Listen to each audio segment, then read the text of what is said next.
கர்த்தருடைய பரிசுத்த நாமத்திற்கு ஸ்தோத்திரம். கட் ஷாட்ங்கிற ஒரு செய்தியை நம்ம தியானித்துக் கொண்டிருக்கிறோம். ஒரு தொடர் செய்தி. இன்னைக்கு 4வது செக்ஷனை பார்க்க இருக்கிறோம். Cut shot. ஜெபத்தோடு இந்த செய்திக்குள்ளே கடந்து செல்வோம். திருக்கரத்தால் தாங்கியம்மை திரு சித்தம் போல் வழி நடத்தும் குயவன் கையில் களிமானான் அனுதினமாம் வணைந்திடுமே. குயவன் கையில் களிமானான் அனுதினமாம் வணைந்திடுமே. வாம் வசனம் தியானிக்கையில் இதயமதில் ஆறுதலே காரிருளில் நடக்கையிலே தீபமாக வழி நடத்தும் காரிருளில் நடக்கையிலே தீபமாக வழி நடத்தும்.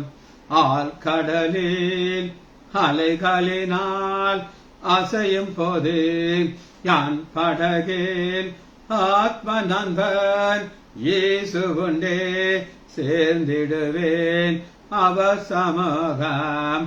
ஆத்ம நண்பன் இயேசு கொண்டே சேர்ந்திடுவேன் அவர் சமூகம்.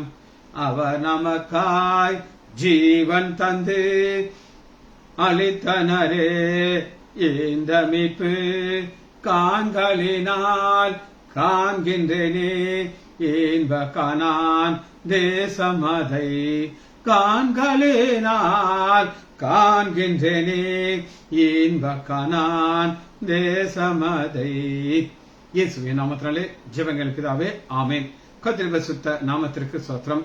பாலசுந்தரி பிரைஸ் லார்ட், ராஜா டேவிட் பிரதர் பிரைஸ் லார்ட். இப்ப நம்ம ஒரு தொடர் செய்தியை தியானிச்சுக்கிட்டு இருக்கோம். Cut short time. ஆண்டவர் நேரத்தை குறைக்கிறார். அந்த நேரத்தை குறைக்கிறதுக்கு காரணம் என்ன அப்படின்னு கேட்டீங்கன்னா, தன்னுடைய வல்லமையை வெளிப்படுத்துறதுக்கு. இந்த கட் ஷாட்ங்கிறது என்பது என்ன அப்படின்னு கேட்டீங்கன்னா, இது தேவனால் மாத்திரம் செய்யக்கூடியது. நமக்கு டூப்ளிகேட் தெரியும், என்ன இருந்தாலும் அதுல ஒரு டூப்ளிகேட் செய்யறோம், ஒரிஜினல் மாதிரி இருக்கும், டிட்டோ. அந்த அளவுக்கு மக்களுக்கு திறமை இருக்குது. ஆனா ஆண்டவர் செய்யறது தன்னால் மாத்திரம் செய்யக்கூடிய ஒரு காரியத்தை செய்து கொண்டிருக்கிறார். இதற்கு முன்னாடி பல காரியங்கள் டிஸ்கஸ் ஒன்ன சொல்லிட்டு இதை நான் திரும்ப எதை கட் ஷாட் பண்ணுவார் அப்படின்னு கேட்டீங்கன்னா, தண்ணீரை திராட்சை ரசம் மாற்றுவார். அதை டைமை கட் ஷாட் பண்ணிட்டார். வழக்கமா திராட்சை ரசம் நமக்கு வேணும்னா ஒரு திராட்சை செடியை நாட்டணும். அந்த திராட்சை செடியில தண்ணி ஊற்றணும். தண்ணி ஊத்த ஊத்த ஊத்த அது மேலே போய் வேர்கள் இருந்து கிளைக்கு போய் ஒரு திராட்சை காய் வரும். திராட்சை பழமா மாறும். திராட்சை பழமா மாறினதுக்கு அப்புறம் அதுக்குள்ள ஜூஸ் சேர்க்கும். பல திராட்சை பழங்கள் எல்லாம் பிடுங்கி வந்து ஆலையில போட்டு ஆட்டி ஒரு தண்ணியா மாற்றணும். அது எதைத்தான் ஊற்றணும், தண்ணியை தான் ஊற்றணும். திராட்சை ரசமா மாறிடுச்சு. ஆண்டவர் எல்லாத்தையும் கட் ஷாட் பண்ணிட்டார். நம்முடைய ஆண்டவராக இயேசு கானான் கல்யாணத்துல எல்லாத்தையும் கட் ஷாட் பண்ணிட்டார்.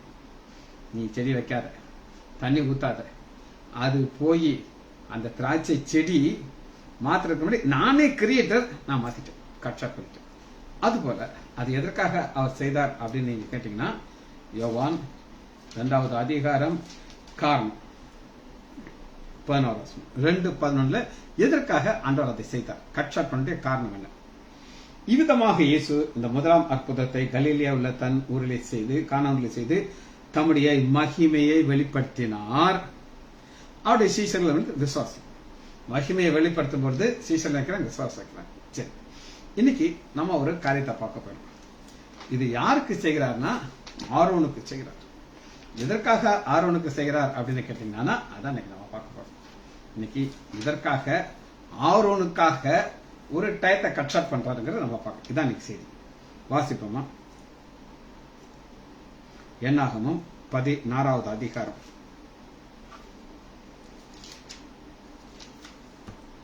என்னாகமும் 16வது அதிகாரம்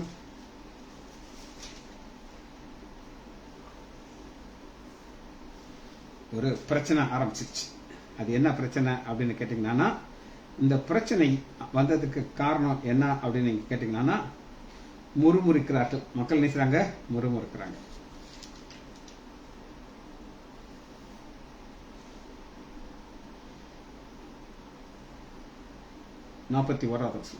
என்னாகமம் 16:41. மறுநாள் இஸ்ரவேல் புத்திரர்கள் சபையார் எல்லோரும் மோசேக்கும் ஆரோனுக்கும் விரோதமாக முறுமுறுத்து, நீங்கள் கர்த்தருடைய ஜனங்களை கொண்டு போட்டது. பலி யார் மேல வருது பார்த்தீங்களா?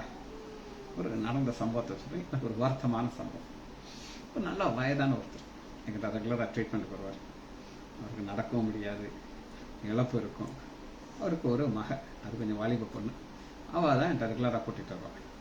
நான் சொன்னேன், நம்ம இன்னொரு எக்ஸ்பர்ட் ஒருத்தர் இருக்கார் நம்ம ஊரில், ஒரு டிஎம் படித்த டாக்டர், அவர்கிட்ட உங்கள் அப்பா அவர்கிட்ட காட்டிடணும். சரின்னு சொன்னால் போனோம், காட்டினோம். அவர் எல்லா டெஸ்ட்டையும் பார்த்துட்டு சொன்னார், சரி இந்த அவருக்கு வயசு தான் கூடிடுச்சு தவிர எந்த பேச்சரான ப்ராப்ளம் ஒன்றும் இல்லை, அதனால் நீங்களே பார்த்துக்கோங்க, ஒன்றும் சரி. நான் ஒரு 2 மாதம் 3 மாதம் மருந்து கொடுத்தேன். 6 மாதம் நல்லா இருந்தார். திடீர்னு ஒரு நாள் வீட்டில் அவர் இறந்துட்டார். இறந்ததெல்லாம் எனக்கு தெரியாது. வர்றா அந்த பொண்ணு, அப்படி கோவத்தில் வர்றா, அப்படி சுட்டுன்னு இருக்கா. எங்கள் அப்பாவை நீங்கள் கொண்டுட்டீங்கட்டு. அடப்பா, நான் எப்பமா உங்கள் அப்பாவை கொன்னேன்? நான் ஒன்றுமே சொல்லலை. அந்த டெத் சர்டிஃபிகேட் கேட்டால் நான் சைன் பண்ணி அனுப்பிச்சிட்டேன். போன வாரம் அவருடைய மனைவி வந்துச்சு. அந்த அம்மாவுக்கும் நல்ல வயசு இருக்கும். அது சொல்லிச்சு, என்கிட்ட கேட்டுச்சு, டாக்டர் என் வீட்டுக்காரர் இறக்க போகிறாரு, உங்களுக்கு தெரியும்ல, நீங்கள் அதை தடுத்துருக்கலாம்ல அப்படின்னு சொல்லிச்சு. அப்போ மகளும் கூட இருந்தா. அந்த அம்மாட்ட சொன்னேன், ஏம்மா எத்தனையோ முறை உன் மாப்பிள்ளையை நான் காப்பாற்றிருக்கேன், அப்படி தானே? ஆமாம் சார். ஒரு எலும்பு உடஞ்சிருந்தப்ப அன்ஃபிட் ஃபார் சர்ஜரி பண்ண முடியாது, ஆனால் நான் ரிஸ்க் எடுத்து சர்ஜரி பண்ணினேன், அப்படி தானேம்மா? ஆமாம். உங்கள் வீட்டுக்காரர் நடந்தார் சார். இதெல்லாம் நான் கஷ்டப்பட்டு எவ்வளோ நான் முயற்சி எடுத்து உன் மாப்பிள்ளைக்கு நான் உதவி செய்தேன். ஒரு நாள் அவருக்கு இறந்துட்டார், வயசாகிடுச்சு அவருக்கு.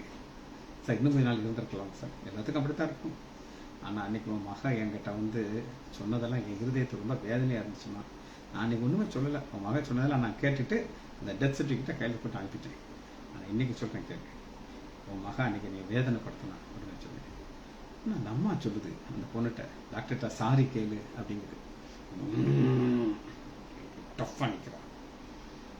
ஒரு வார்த்தை அவளுக்கு என்னுடைய இருதயம் அவளுக்கு புரியுது அவங்களுக்கு. நான் ஒரு சாதாரண மனிதன், ஒரு பேஷண்ட் இறந்துட்டாங்க. அந்த மகளுக்கு இருக்கிற கோபம் என் மேலே அப்படி ஒரு கோபம், ஏதோ நானே அவர் மேலே ஏறி ஒரு கழுத்தை திருகி கொண்ட மாதிரி அதை கொண்டு சொல்கிறேன். அதனால தான் இங்கே நான் சொல்கிறேன், இதை யோசிச்சு பாருங்களேன்.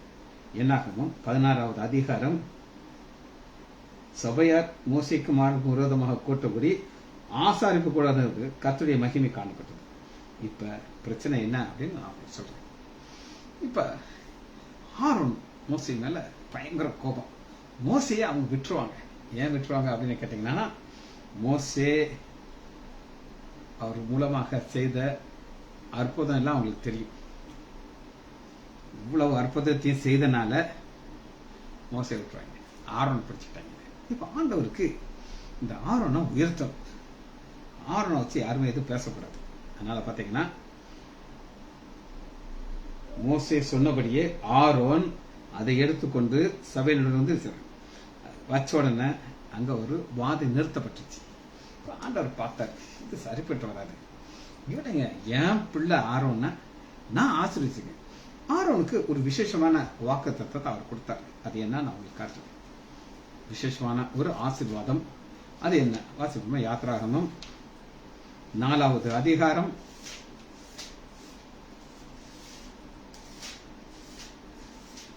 4வது அதிகாரம். மோசேட்ட நீ ஊழியத்துக்கு போனுங்கிறாரு. மோசே அவர் என்ன சொல்றாருன்னா, ஆண்டவரே உமக்கு யாரை அனுப்ப சுத்தமா இருக்கீங்களோ அவரை அனுப்பு. மோசே தான் பாதுகாத்தாரு. நைல் நதியில முதல வாய்ப்புல போக வேண்டிய மோசைய உயிரோடு காத்து ஊழியத்துக்கு அழைக்கிறார். அழைக்க உடனே என்ன சொல்றாருன்னா, 4வது அதிகாரம் 15, அதற்கு அவன், ஆண்டவரே நீர் அனுப்ப சுத்தமா இருக்கிற யாரையாவது என்னைய விட்டுருக்க ஆண்டவரே அப்படின்னு சொல்றாரு. ஆண்டவர் கோவம் வந்துருச்சு. கோவம் வந்த உடனே இப்ப அவர் என்ன சொல்கிறார் அப்படின்னு கேட்டீங்கன்னா, 14, அப்பொழுது கர்த்தர் மோசையின் மேல் கோபம் உண்டவராகி, லேவியனாகிய ஆரோன் உன் சகோதரன் அல்லவா, அவன் நன்றாக பேசணும், அவனைக்கான உன் இருதயம் மகிழும், நீ அவனோடு பேசி யாத்ராகமம் 4வது அதிகாரம் 15வது வசனம், அவன் வாயிலே வார்த்தை போடு, நான் உன் வாயிலும் அவன் வாயிலும் இருந்து. என் வாயில் இருந்து நான் பேசுகிற வார்த்தை ஆண்டோடைய வார்த்தைன்னு சொல்லி மக்கள் நம்பணும். என்ன சொல்லிட்டாரு, இவர் நீயாவது எக்ஸ்கியூஸ் சொல்ற, ஆனா ஆரோன் ஒன்னும் சொல்ல மாட்டேங்கிறான். உன்னை தேட வர்றான்ல, அவன் இருந்து ஹாப்பியா. ஏன் ஹாப்பியா அப்படின்னு கேட்டீங்கன்னா, பல வருஷத்துக்கு முன்னாடி இவர் சொல்லாம கொள்ளாம என்ன செஞ்சாரு, ஓடி போயிட்டார். இப்ப திரும்ப வர்றாரு, 2 பேரும் சந்திக்கிறாங்க. அவன் உனக்கு பதிலாக ஜனங்களோடு பேசுறான். உனக்கு பதிலாக சப்ஸ்டியூட். இந்த சப்ஸ்டியூட் ரொம்ப ரொம்ப முக்கியமானது. பைபிள் சிலுவையில மறிக்க வேண்டியது நம்ம, மறிச்சது ஆண்டவராகிய இயேசு கிறிஸ்து. ஆதியாகமம் 22வது அதிகாரத்துல ஈசாக்கு பலியாகணும், ஆனா ஆடு பலியாகுது. கொம்புகள் புதர்ல சிக்கி கொண்டிருக்கிற ஆடை பார்க்கிறார். சப்ஸ்டிடியூட் பதிலாக. அதுபோல இங்க பேச வேண்டியது மோசே, ஆனா பதிலாக ஆரோனை பேச வைக்கிறார். இவ்விதமாக அவன் உனக்கு வாயா இருப்பான், நீ அவனுக்கு தேவனா இருப்பாய். அந்த அளவுக்கு ஆண்டவர் ஆரோனை ஒரு உயர்த்தி வச்சிருந்தார். அது ஆரோன் பேசுறதெல்லாம் யாருடைய வார்த்தைனா ஆண்டோடைய வார்த்தை. இப்ப ஆண்டவர் ஆரோனை உயர்த்தணும். ஆரோனை உயர்த்துறதுக்கு ஆண்டவர் ஒரு டெக்னிக் வச்சிருக்கார். அதான் இன்னைக்கு பார்க்க போற கட் ஷாட். அது என்னன்னு பார்ப்போமா? என்னாகமம் 17வது அதிகாரம் 2வது வசனம், நீ இஸ்ரவேல் புத்திரரோடு பேசி பிரபுக்கள் ஒவ்வொருத்தரும் ஒரு 12 கோலை கொண்டு வரும். கோலானது ஒரு குச்சி. நம்ம அதில் ஒரு ஆலங்குச்சி இருக்கும், வேப்பங்குச்சி இருக்கும். அப்படியே ஒரு குச்சியை கொண்டு வா, கட் பண்ணி கொண்டா சரியா, அதுல பேர் எழுதிடணும். நோக்கம் என்ன அப்படின்னு கேட்டீங்கன்னா, ஆண்டவர் என்ன செய்றாருன்னா, அவைகளை ஆசாரிப்பு கூடாரத்திலே நான் சந்திக்கும் சாட்சி பெட்டிலே முன்பாக வைக்கணும். இப்ப 12 கோலை வச்சிடணும், பேர் எழுதி வைக்கணும். இல்லைன்னா இது ஏன் இதுன்னு சொல்லிடுவாங்க. ஆண்டவர் இவ்வளவு விவரமா இருக்காரு பார்த்தீங்களா. ஆரோன் பேரையும் எழுத வைக்கிறார். எழுத வச்சுட்டு இதனுடைய நோக்கம் என்னன்னா ஒன்னே ஒண்ணுதான். அப்பொழுது நான் தெரிந்து கொள்ளுகிறவனாகிய கோல் துளிர்க்கும், இப்படி இஸ்ரவேல் புத்திரர் உங்களுக்கு விரோதமாக முறுமுறுக்கிற அவருடைய முறுமுறுப்பை முறுமுறுப்பு இதாங்க. இது என்ன அப்படின்னு கேட்டீங்கன்னா, நம்மள ஆண்டவர் நாவு கொடுத்திருக்காரு, வாயை கொடுத்திருக்காரு, பேச வச்சிருக்காரு. அன்னைக்கு ஒரு பேஷண்ட் பேசுறதுக்கு முன்னாடி, ஒரு சென்டென்ஸை முடிக்கிறதுக்கு முன்னாடி ஒரு 10 தடவை கொன்னி கொன்னி கொன்னி பேசுறேன். நான் மனதுக்குள்ள நேரா சொல்லல, மனதுக்குள்ள ஆண்டவர் சோஸ்திரம் ஆண்டவர் சோஸ்திரம் சொல்லிட்டே இருந்தேன். ஏன் அப்படின்னு கேட்டீங்கன்னா, ஒரு திணறி திணறி திணறி கஷ்டப்பட்டு அந்த வார்த்தை வருது. அந்த மாதிரி எல்லாம் வைக்காம நல்லா பேச வச்சிருக்காரு. ஆனா அந்த வாயினால ஆண்டவரை துதிக்கிறது முறுமுறுக்கிறாங்க. முறுமுறுப்புங்கிறது ஒரு கஷ்டமான காரியம். சரி, ஒரு நடந்த சம்பவத்தை நான் சொல்றேன். சில வருஷங்களுக்கு முன்னாடி, ஒரு 10 வருஷம் இருக்கும். அப்ப இந்த பழைய பில்டிங் வச்சு எனக்கு சாப்பாடு இங்க இருந்து ஹாஸ்பிட்டலுக்கு வரும். இந்த சாப்பாடை நானும் கதிரேசன் அப்படின்னு ஒரு பிரதர், அவர் இப்ப ஹைதராபாத்ல இருக்காரு. அப்ப என் கூட ஒரு 1.5 வருஷம் என் கூட இருந்தார். என்னுடைய சாப்பாடு அவர் நாங்கள் சேர்ந்து ஷேர் பண்ணி சாப்பிடுவோம். எங்களுக்கு ஒரு நெருங்கிய நண்பர், அவர் பஸ் டிரைவர் ஜே.எம். ஸ்டாலின். ஜே.எம். ஸ்டாலின் என்ன பண்ணாருன்னா, நாங்க சாப்பிட்ற நேரத்தில் அன்னைக்கு அவருக்கு ஆஃப். காலையிலேயே போய் கொஞ்சம் மட்டன் எடுத்து அழகா ப்ரிப்பேர் பண்ணி கொண்டு வந்து வச்சாரு. டாக்டர், உங்க சாப்பாடோட இதையும் சேர்த்து சாப்பிடுங்க. நான் சொன்னப்ப ஸ்டாலின் நீங்களும் சேர்ந்து போச்சு. இது சாப்பிட்டுட்டு என்ன உப்பு குறையா இருக்கு, சப்புன்னு இருக்கு, 2-3 கம்ப்ளைண்ட் பண்ணாரு. நான் அந்த கதிரேசன் சொன்னேன், ஐயா உங்களுக்கு சமைக்க தெரியுமா பிரதான கேட்டேன். எனக்கு சமைக்க தெரியாது அப்படின்னா. சமைக்க தெரியாத குற்றத்தை நீங்க சொல்லக்கூடாது. இவர் கஷ்டப்பட்டு காசு போட்டு இதை வாங்கிட்டு வந்திருக்காரு. உங்களுக்கு நீங்க சாப்பிடணுங்கிறக்காண்டி ஆசையா செஞ்சு கொண்டாந்துருக்காரு. நீங்க ஒரு வார்த்தை, ஸ்டாலின் ரொம்ப நல்லா இருக்கு ஸ்டாலின் அப்படின்னு சொன்னா நீங்க குறைஞ்சு போயிருவீங்களா அப்படின்னு கேட்டேன். வாயை பொத்திக்கிட்டார். ஒரு தடவை திருவனந்தபுரத்துல என்னுடைய மாமியார் வீட்டுக்கு நான் போயிருக்கேன். அங்க ஒரு பெந்தைக்கோஸ்து அம்மா எங்களுக்கு சமயக்காரம்மா. நான் வந்தப்ப தான் ஃபர்ஸ்ட் டைம் அந்த அம்மா பார்க்கறேன். சமையல் பண்ணி டேபிள் நிறைய சாப்பாடு இருந்துச்சு. சாப்பிட்டு முடிச்சோடனே அந்த அம்மாட்ட, எனக்கு மலையாளம் தெரியாது, நான் அந்த அம்மாட்ட சொல்லி, அம்மா சாப்பாடு ரொம்ப நல்லா இருந்துச்சுமா, ஆசையா சாப்பிட்டேன் அப்படின்னு சொன்னோட அப்படியே அந்த அம்மாவுக்கு கண்ணீர் வந்துருச்சு. அது சொல்லுது, சாரே நீங்க நல்லா இருக்குன்னு சொல்றீங்க, எத்தனையோ ஒரு என் மூஞ்சில் இந்த சாப்பாடை தூக்கி எறிஞ்சிருக்காங்க, என்ன இப்படி சமைச்சிருக்கீங்கன்னு சொல்லி ரொம்ப நன்றி ஐயா அப்படின்னு சொல்லி எனக்கு ஒரு வணக்கம் வந்துச்சு. ஒரு வார்த்தை சொன்னேன், நல்லா இருக்கு. மக்கள் ஆண்டவரே நீர் நல்லவர் அப்படின்னு சொன்னா ஆண்டவர் குளிர்ந்துருவார். ஆனா முறுமுறுக்கிறாங்க. கேட்டுக்கோங்க, உங்கள் வாழ்க்கையில நீங்க எப்பெல்லாம் ஆண்டவரோட குறை கண்டுபிடிக்கிறீங்களோ சிக்கல் வந்துடும். அதனால ஆண்டவர் இந்த முறுமுறுப்புக்கு ஒரு ஃபுல் ஸ்டாப் வைக்க விரும்புகிறார். வச்சுட்டு என்ன செய்யறாரு அப்படின்னு கேட்டீங்கன்னா, கோலை வச்சிருக்காரு. 8வது வசனம் என்னாகமும் 17:8. மறுநாள் மோசே சாட்சியின் கோலத்தை பேசுவது, இதோ லேவியின் குடும்பத்தாரில் இருந்த ஆரோனின் கோல் துளிர்த்திருந்தது. அது துளிர் விட்டு பூ பூத்து வாதுமை பழங்களை கொடுத்தது. இதுதான் இன்னைக்கு பார்க்கறது. இப்ப ஆண்டவர் டை கட். இப்ப ஆக்சுவலா என்ன நடக்கணும் அப்படின்னு கேட்டீங்கன்னா, இந்த குச்சி ஒரு இடத்துல நாட்டுனா கொஞ்ச நேரம் அது வேறுவிட்டு அப்புறம் அது வளர்ந்து ஒரு பெரிய மரமா மாறணும். வாதுமை மரமா மாறி காய் காய்க்கணும், பூ வைக்கணும். காய் காய்ச்சி பூ வைக்கிறது இது எல்லாத்துக்கும் ஏறக்குறைய ஒரு 15-20 வருஷம் குறைஞ்சுதான். ஆனா ஆண்டவர் 20 வருஷம் கட்சாட் பண்ணிட்டு என்ன பண்ணிட்டார் அப்படின்னு கேட்டீங்கன்னா, கோல் துளிர்த்துச்சு, துளிர் விட்டு பூ பூத்துருச்சு, வாதுமை பழத்தை கொடுத்துருச்சு. இதைத்தான் கட்சாட். இது ஆண்டவர் ஓவர் நைட் செஞ்சிட்டார். ஒரே நைட்ல எல்லாத்தையும் பண்ணிட்டார். எதுக்காக இதை செய்தார் அப்படின்னு நீங்க கேட்டீங்கன்னா, ஒரே ஒரு காரணம் தான் இருக்குது. அது என்ன அப்படின்னு கேட்டீங்கன்னா, 10வது வசனம் என்னாகமும் 17:10. அப்பொழுது கர்த்தர் மோசேயை நோக்கி, ஆரோனின் கோல் அந்த கலகக்காரர்களுக்கு விரோதமாக அடையாளமாக அடையாளம். இன்னைக்கு இந்த அடையாளங்கிறது ரொம்ப ரொம்ப முக்கியமான ஒரு காரியம். இப்ப நம்முடைய ஆண்டவராகிய இயேசு கிறிஸ்து அநேக அற்புதங்களை செய்தார். இதற்காக அடையாளங்களையும் அற்புதத்தையும் செய்தார் அப்படின்னு கேட்டீங்கன்னா, அவர் தேவகுமார் விசுவாசி. அந்த விசுவாசம் நமக்குள்ள வர்றதுக்கு ஒரு அடையாளம். சிலுவைங்கிறது ஒரு அடையாளம். சிலுவைங்கிறது ஒரு அவமான சின்னம். அது ஒரு அடையாளம். அந்த அடையாள சின்னத்தின் மேல நம்முடைய ஆண்டவராகிய இயேசு கிறிஸ்து ரத்தத்தை சிந்தினால அது நம்மள ஒரு ஆசீர்வாதமாக மாத்திருச்சு. இங்க பாருங்க, விரோதமாக அடையாளமாகும் பொருட்டு இப்ப இந்த கோல் அடையாளமா மாறிடுச்சு.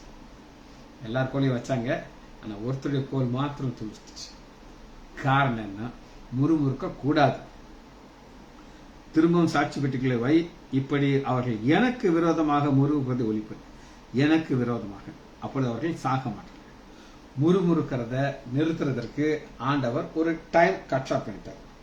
இப்ப ஆண்டவர் சொல்றாரு, ஆரோன் நீ லேசா இடப்படாத, அது என் பையன், என் பிள்ளை, என் ஊழியக்கார், நீ பேசவே கூடாது. யாராவது தைரியமா செய்வாங்களா? பாருங்க, இவர் ஜெபம் பண்றாரு, வாதம் நின்றுச்சு, முறுமுறுக்கிறாங்க. ஆனா கட் ஷாட் பண்றதுக்கு ஆண்டவர் இப்ப அந்த கலகக்காரர்கள் முழு ஒரு வாயும் லாக் பண்ணிட்டார். நீ என்ன செய்ய முடியாது, பேசவே முடியாது. இப்ப ஆண்டவர் செய்கிற ஒரு காரியத்துல நோக்கம் அப்படின்னு ஒண்ணு இருக்கு. நோக்கம் இல்லாம எதையுமே செய்ய மாட்டோம். நம்ம மக்கள் ஒரு வாக் போவாங்க, ஜாலி பண்றதுக்கு ஒரு ஊருக்கு போவாங்க. எதுக்கு வந்தோம்? சுத்தி பார்க்க வந்தோம். ஆண்டவர் சுத்தி பார்க்கறத அனுமதிக்கவே மாட்டார். ஒரு நோக்கத்தில் இல்லாம உங்களையும் இனியும் இந்த இடத்துல கொண்டு வரவே மாட்டார்.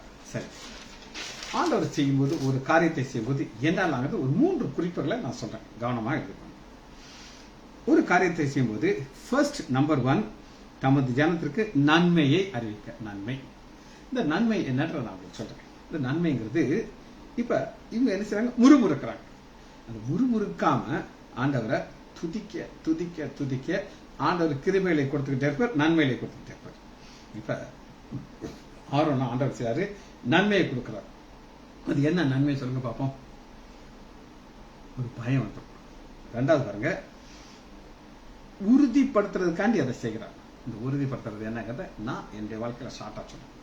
2வது நான் ரட்சிக்கப்பட்டேன். எனக்கு ஊழியம்னா என்னன்னே தெரியாது, வசனம்னா என்னன்னு தெரியாது. ஆனா ஆண்டவர் எனக்கு அந்த நேரத்துல ஒரு கேசட் கிடைச்சது. எனக்கு சாம் ஜபத்ரை பிரதருடைய கேசட் கிடைச்சது. அதை கேட்டு அன்னைக்கு எனக்கு ஆவியானவர் தெரியாது, ஒன்றும் தெரியாது.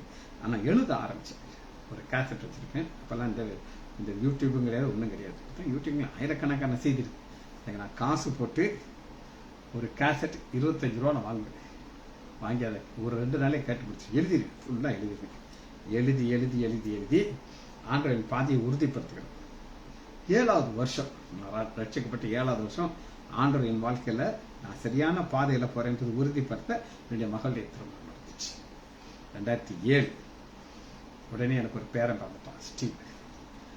அடுத்து அவளுக்கு 2வது பையன் பிறக்கிறான். என் மகளுக்கு 2வது பையன் பிறக்கிறது சிக்குடைய திருமணத்து அன்னைக்கு. இதெல்லாம் எதுக்காக நான் சொல்லேன்னா, ஒரு அடையாளம். நான் போற பாதை ஆண்டவர் ஆசீர்வதிக்கிறேன், நீ போற பாதை சரியான பாதை. ஆனா இங்க என்னைக்கு அவங்க முறுமுறுக்கிறாரோ உறுதிப்படுத்துறதற்கு யார் வாய் அடைக்கணும்? முறுமுறுக்களுடைய வாய் அடைக்கணும். ஆரோனா உறுதிப்படுத்துறாரு. 3வது குறிப்பு என்னன்னா, கீழ்ப்படிந்தால் பலன் கொடுக்கு. ஆரோன் கீழ்ப்படியணும். அப்படிதான் ஆண்டவர் சொல்லும்போது, ஏன்னீங்க இது நடக்கிற காரியமா? ஒரு குச்சியை எடுக்க சொல்றாரு, அதுல பேர் எழுத சொல்றாரு, அவர் சமூகத்துல வைக்க சொல்றாரு. வச்சானா அடுத்த நாள் இருக்குமா? இது என்ன சொல்லி கீழ்ப்படுது. நம்ம வாழ்க்கையில கீழ்ப்படுதல்ங்கிறது ரொம்ப ரொம்ப முக்கியம். கீழ்ப்படுதல் இருந்தா தான் அடுத்த ஆசீர்வாதம் கிடைக்கும். சரி, கீழ்ப்படிந்த ஒரு மனிதன் உங்களுக்கு நான் காட்டப்படுறேன். ஆதியாகமம் 24வது அதிகாரம் 48வது 24:48. இலியசர் யார்? ஆபிரகாமுடைய வேலைக்காரர், ஒரு மேனேஜர் வச்சுக்கோங்க, கொஞ்சம் ஹையர் பொசிஷன், கூலி வேலையெல்லாம் கிடையாது. ஆபிரகாம் அவரை நம்புவார்.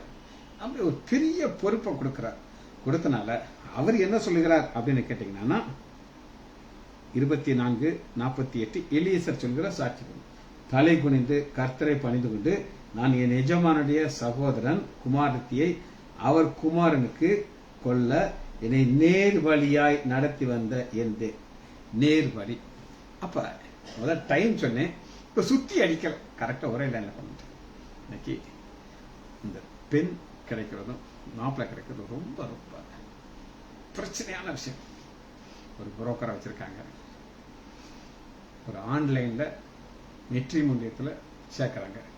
எத்தனையோ பார்த்துட்டு கடைசியில் டைவர்ஸ்ல போய் நான் கண்ணால பார்த்துருக்கேன். ஆனா ஆண்டவர் எலியேசரை சுத்தி சுத்தி சுத்தி அடிக்காம டைரக்டா கொண்டு வந்து சேர்த்தார். அதற்கு காரணம் என்ன அப்படின்னு கேட்டீங்கன்னா, 24:7 நான் உங்களுக்கு காட்டுறேன். ஆபிரகாமுக்கு இருந்த ஒரு விசுவாசம். 24:7, என்னை என் தகப்பனுடைய வீட்டிலும் என் இனத்தரந்த தேசத்திலும் அழைத்து வந்தவரும். அவர் வந்து சொல்றாரு, என் கடவுள் யார் உனக்கு தெரியுமா? அவர் யாருன்னா, நான் ஒரு விக்கிரகத்தின் கோட்டையில் இருந்தேன்.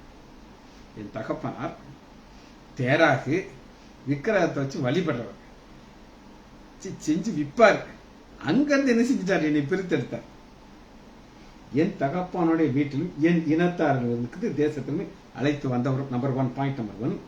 உன் சந்ததி இந்த தேசத்துக்கு, உன் சந்ததிக்கு இந்த தேசத்துக்கு. 2வது, அவருக்கு வாக்கு தத்தம் கொடுத்திருக்காருங்க, எனக்கு பட்டது என் சந்ததிக்கு என்று சொல்லி ஆணையிட்டவருமாகிய வானத்திற்கும் தேவனாய கர்த்தர், நீ அங்கிருந்து என் குமாரனுக்கு பெண் கொண்டும்படி தம்முடைய தூதனை உனக்கு முன்பாக அனுப்புவார். தூதன் அனுப்புவார். இதுதாங்க ஆண்டவர் செய்த ஒரு அதிசயம். நேர் வழியில நீங்க போறதுக்கு ஒரு தூதன் முன் அனுப்புவார். நீங்க அந்த தூதனை பார்த்திருக்கீங்களான்னா, நான் பார்த்தது கிடையாது இன்னைக்கு வரை எந்த. ஆனா நான் போகிற பாதை என்னன்னு எனக்கு தெரியும். இம்மட்டும் உதவனை எபனேசர், இனிமே என்னை கைவிட மாட்டேன். காரணம், என் கண்களுக்கு அந்த தூதனை தெரியாது, ஆனா நான் போகிற பாதை எனக்கு தெரியும். அந்த பாதையில என்னை ஆண்டவர் கொண்டு போகிறாரு. கர்த்தர் உனக்கு புதிய பைக் கொடுத்துருக்காரா? வெரி குட், பார்த்து ஓட்டியா?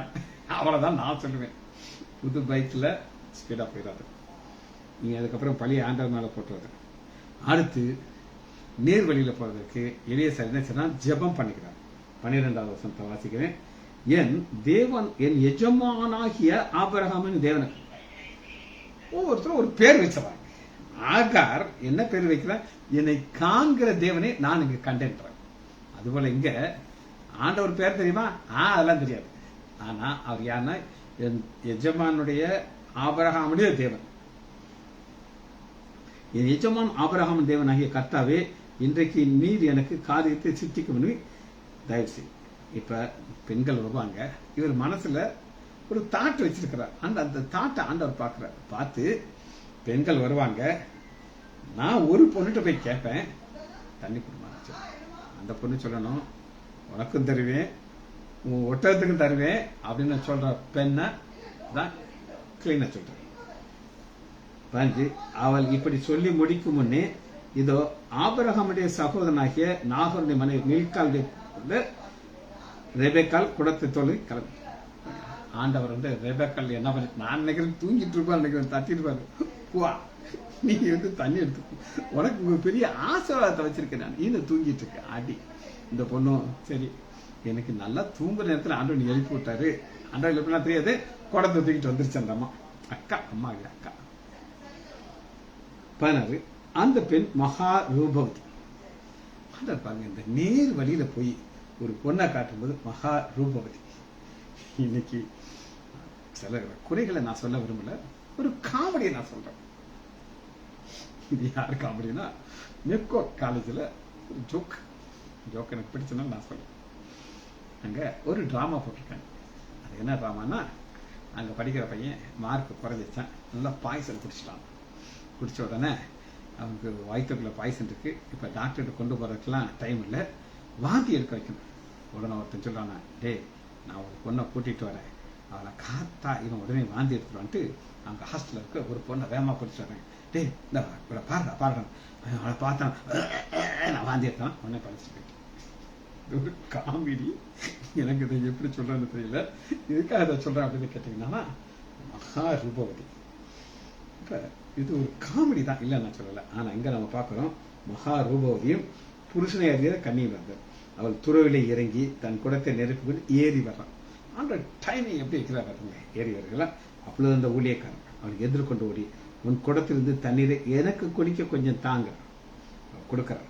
கொடுத்த பின்பு உங்களுடைய ஒட்டகங்களுக்கு குடித்து திரும்ப. அப்ப எவ்வளவு லேசான காரியமா, இன்னைக்குலாம் சுவிட்சப்பட்டா தண்ணி வந்தது.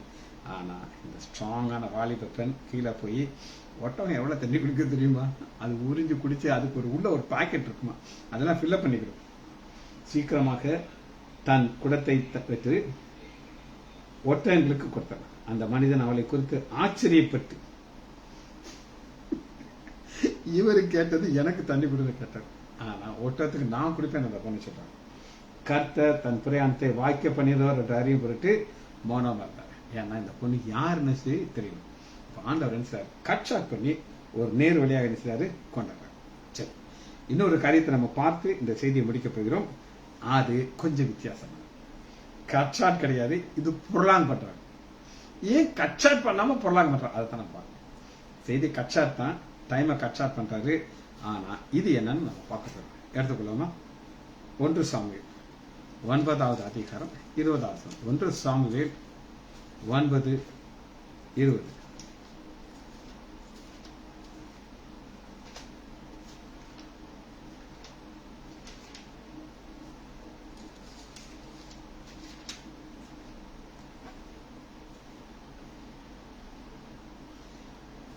சவுல் டாலா இருப்பார்.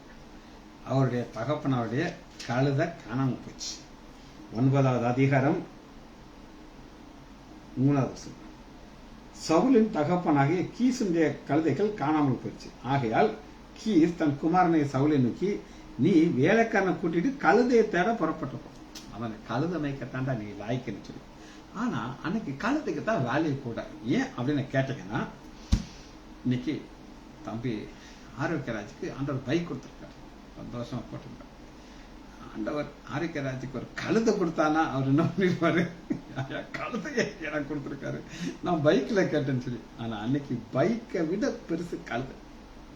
ஏன் அப்படின்னு கேட்டீங்கன்னா, ஒரு ஆள் ஒரு இடத்துல இருந்து இன்னொரு இடத்துக்கு போறதுக்கு இந்த ஆரோக்கியராஜ் பைக்குக்கு பெட்ரோல் போடணும், கழுதைக்கு சாப்பாடு மட்டும் போட்டா போதும். இதுக்கு நிறைய ரிப்பேர் ஆகும், டயரை மாற்றணும், நிறைய பிரச்சனை வரும். ஆனா கழுதைக்கு அப்படி கிடையாது, சாப்பாடை மட்டும் போட்டாச்சுன்னா அது பாட்டுக்கு என்ன செய்யும், டிரான்ஸ்போர்ட்டுக்கு ரெடியா இருக்கும்.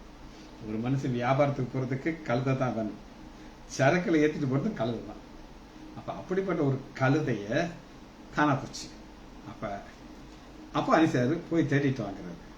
இங்க ஒரு வசனத்தை காட்டுறேன், அப்பதான் அது புரியும். 20வது வசனம் பாருங்க. 3 நாளைக்கு முன்னே காணாமல் போட்ட கழுதை கவலைப்பட அவை அகப்பட்டுச்சு. கழுதை சிக்கிச்சுங்கிற நியூஸ் வர்றதுக்கு ஆண்டவர் டிலே பண்றோம். கட்சாட் பண்றது தானே, நியூஸ் வர்ற டயத்தை கட்சாட் பண்றோம்.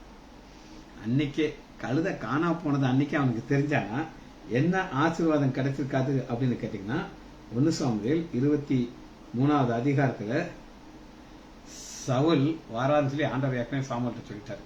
அதனால சாப்பாட்டுல ஸ்பெஷல் சாப்பாடு. அப்பொழுது சமையல்காரனை பார்த்து, உன் கையிலே ஒரு பங்கை கொடுத்து வச்சேன் அதேங்கிறது. அது என்னன்னா, சமையல்காரன் ஒரு முன் தொடையையும் அதோடு இருந்த அதோடு கூட இருந்த லெக் பீஸ் இதை நான் வச்சிருந்தேன் சொல்றேன். ஒரு நடந்த சம்பவத்தை நான் உங்களுக்கு சொல்றேன். ஒரு 25 வருஷம் அல்லது 30 வருஷம் என்னுடைய தங்கச்சி குற்றாலத்தில் ஒரு வீடு வச்சிருந்தாங்க, அவங்க ஃபேமிலி சொத்து. நாங்கள் ஐஎம்ஏ இந்தியன் மெடிக்கல் அசோசியேஷன் அங்கே போய் குற்றாலத்தை குளிச்சுட்டு அந்த வீட்டில் தங்கியிருந்தோம். அப்போ விரால் மீன் உங்களுக்கு தெரியுமா தெரியல, விரால் மீன் ரொம்ப காஸ்ட்லி மீன். என்னுடைய க்ளோஸ் நண்பன் ஒருத்தர், அவர் சாப்பாட்டில் பிரியர். அவர் அந்த விரால் மீன் கழுத்து பீஸை சமயக்காரன் சொல்ற, இந்த பீஸ் எனக்கு வேணும், வேறு யாருக்கும் கொடுத்துடாத அப்படின்னு சொல்லி அந்த சர்வ் பண்ணிட்டே வர்றாரு. இவன் கண்ணு ஃபுல்லாக அங்கே இருக்கு. எங்களுக்கு தெரிஞ்ச ஒரு டாக்டர் இலையில அந்த பீஸ் விழுந்துச்சு. விறுவிறுன்னு போனால் அந்த பீஸ் எடுத்துட்டு அவன் பீஸ் வச்சுட்டு, இது எனக்கு உள்ளது, உன் இலையில விழுந்துச்சுட்டு தூக்கி அவன் உட்காந்து சாப்பிட ஆரம்பிக்கலாம். என்கிட்ட சொல்றாரு, இந்த விரால் மீனில் கழுத்து பீஸ் சூப்பராக இருக்கும். ஏன்னா அது நீந்தும் போது இப்படி இப்படி இப்படி இப்படி போகணும். இப்படி போகிறதுனால அந்த கழுத்து மசில்ஸ் ரொம்ப ஸ்டாப் ஆகும். வாழையிலலாம் ஒன்றுமே இருக்காது. அதனால விரால் மீன் உங்கள் வீட்டில் வச்சானா கழுத்து பீஸை வாங்கி நீ சாப்பிடு அப்படின்னு சொன்னான். அந்த டாக்டருக்கு எப்படி இருக்கும், என் இலையில விழுந்துச்சு, இவன் பாட்டு தூக்கிட்டு போயிட்டான்னு சொல்லி. ஆனால் இங்கே நம்ம பார்க்குறோம், ஆண்டவர் சொல்லிட்டார், இந்த மாதிரி ஒரு ஸ்பெஷலாக நான் ஒன்று வச்சிருக்கேன், அது அவனுக்கு மட்டும்தான். 24 1 சாமுவேல் 9:24 சமையல்காரன், இது உனக்காக வைக்கப்பட்டது. அந்த உனக்காக வைக்கப்பட்ட ஒரு ஆசீர்வாதத்தை அவர் பெற்றுக்கொள்ளணுங்கிறதுக்காண்டி கழுத காணா போய் 3 நாளைக்கு முன்னாடி கிடைச்சிருச்சு. நான் நியூஸ் வர்றேன், இதை உனக்கு முன்பாக வைத்து சாப்பிடு, இதுவரை உனக்காக வைக்கப்படுது. சாமுவேல் வச்சதை சாப்பிட்றாங்க. அடுத்து 10வது வசனத்துல முதல் 10வது அதிகாரத்துல ஆண்டவர் சிலர் தலையை அபிஷேகம் பண்றாரு, ஒரு ராஜாவை அபிஷேகம் பண்ணிடுறாரு. அப்ப ஆண்டவர் கட்சாட் பண்ணுவாரு, நியூஸ் வரதை கட்சாட் பண்றாரு. ஏன் நியூஸ் வரதை கட்சாட் பண்றாரு அப்படின்னு கேட்டீங்கன்னா, 27 அந்த பட்டணத்திலே கடைசி மட்டும் இறங்கி போகும்போது சாமுவேல் சவுலை பார்த்து, வேலைக்கள் நமக்கு நடந்துபட்டும், இப்பொழுது நீ தேவனுடைய வார்த்தையின்படி உணவுக்கு தெரிவிக்கிறேன், நீ சற்றே தரித்து வெயிட். சாப்பாடு போட்டாச்சு, பெஸ்ட் சாப்பாடு. ஆனா கழுதை அன்னைக்கே கிடைச்சதுங்கிறது நியூஸ் சவுல் கிடைச்சதுன்னா எங்க போயிருப்பாரு, வீட்டுக்கு போயிருப்பாரு. இந்த ஆசீர்வாதம் கிடைச்சிருக்காரு. ஜெபிச்ச முடிப்போமா? மகா இரக்கமும் கருணையும் உள்ள பிதாவே, துதிக்கிறோம் ஐயா, உம்முடைய பிள்ளைகளை உயர்த்துறதற்காக கட்சாட் பண்ணுகிறீர் ஐயா.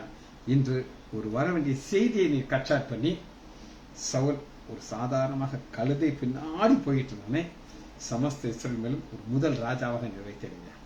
பெரிய காரியத்தை செய்யறது உம்மால் மாத்திரம் முடியும்.